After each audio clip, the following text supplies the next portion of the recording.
Apa yang dimaksud dengan Konsili Vatikan II? Konsili Vatikan II adalah pertemuan besar para uskup Katolik dari seluruh dunia yang diadakan antara tahun 1962 sampai tahun 1965 untuk memperbarui gereja dan menjawab tantangan zaman modern.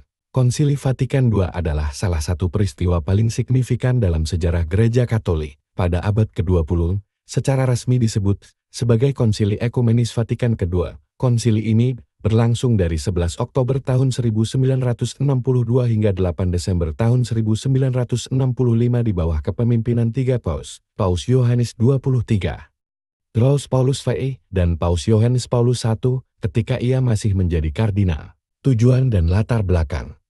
Konsili Vatikan II digelar dengan tujuan untuk memperbarui gereja Katolik dan membuka dialog dengan dunia modern.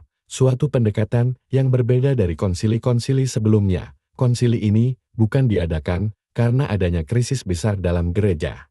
Seperti halnya Konsili Trente yang diselenggarakan sebagai respons terhadap reformasi Protestan, Paus Yohanes 23 menginginkan gereja untuk melakukan aggiornamento pembaharuan atau penyegaran, yaitu upaya membawa gereja lebih relevan dengan perkembangan dunia kontemporer. Tema utama dan dokumen-dokumen penting. Konsili Vatikan II menghasilkan 16 dokumen penting yang membahas berbagai aspek kehidupan beriman dan hubungannya dengan dunia modern, antara lain. 1. Lumen Gentium Cahaya Bangsa-Bangsa, Konstitusi Dogmatis tentang Gereja. Dokumen ini menekankan gereja sebagai umat Allah dan bukan sekadar lembaga hierarkis. Gereja dilihat sebagai tubuh Kristus yang melibatkan semua umat beriman. 2. Gaudium et Spes Sukacita dan Harapan, Konstitusi Pastoral tentang Gereja dalam Dunia Modern. Dokumen ini menekankan tanggung jawab gereja terhadap dunia, termasuk masalah sosial, ekonomi, dan politik, serta mengajak dialog dengan masyarakat yang lebih luas. 3. Sacrosanctum Concilium, Konstitusi tentang Liturgi Suci. Dokumen ini memperkenalkan reformasi liturgi, salah satunya penggunaan bahasa lokal dalam perayaan misa menggantikan penggunaan bahasa Latin secara eksklusif. 4. Die Verbum, Konstitusi Dogmatis tentang Wahyu Ilahi. Ini menekankan pentingnya kitab suci dan tradisi sebagai sumber iman, dengan penekanan khusus pada studi Alkitab oleh umat beriman.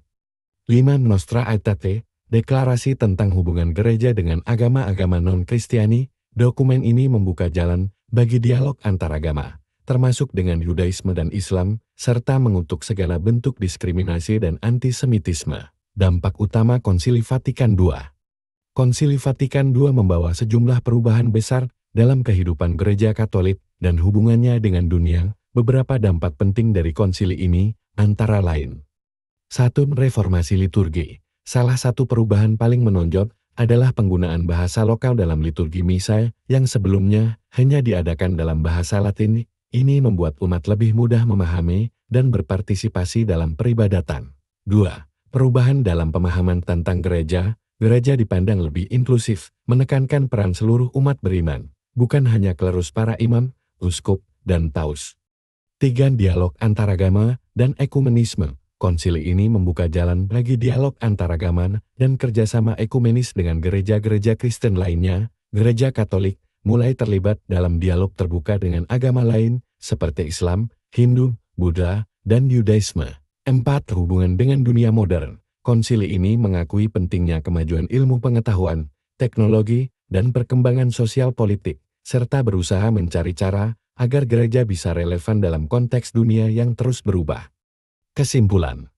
Konsili Vatikan II adalah salah satu peristiwa terpenting dalam sejarah gereja Katolik, karena menandai pergeseran besar dalam sikap gereja terhadap dunia modern dan agama lain. Pembaruan liturgi, dialog antaragama, serta keterbukaan terhadap dunia luar menjadi ciri khas dari hasil-hasil konsili ini.